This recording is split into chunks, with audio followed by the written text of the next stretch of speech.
আজকে আপনি জানতে পারবেন এমন একটি পাথরের ব্যাপারে যা এই দুনিয়ার নয়। তো জানতে আমাদের চ্যানেলটি সাবস্ক্রাইব করে সঙ্গে থাকুন। ঠিক জান্নাত থেকে পাঠানো হয়েছিল এই পাথরটিকে। জি বন্ধুরা, হ্যালো, আমি কথা বলছি কাবা ঘরের দেয়ালে লাগানো জান্নাতি পাথর হাজরে আসওয়াদের ব্যাপারে।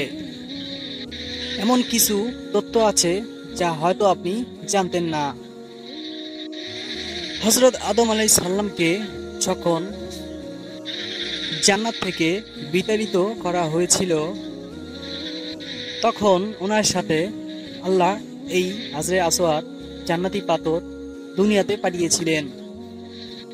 317 হিজরিতে হাজরে আসওয়াদ জান্নাতি পাথর চুরি হয়ে গিয়েছিল। সেই চোর ছিল জাফর বিন হাল্লাস। হাজরে আসওয়াদ পাথরকে দুনিয়ার কোনো আগুন পুড়াতে পারবে না। আল্লাহ এই পাথরটি এমন ভাবে সৃষ্টি করেছেন, সুবহানাল্লাহ। আমাদের ইসলামিক ভিডিও ভালোবেসে থাকলে চ্যানেলটি সাবস্ক্রাইব করে সঙ্গেই থাকবেন। আর হ্যাঁ, শেয়ার করতে ভুলবেন না। অবশ্যই একটি লাইক কমেন্টে জানাবেন কেমন লাগলো। আল্লাহ হাফেজ।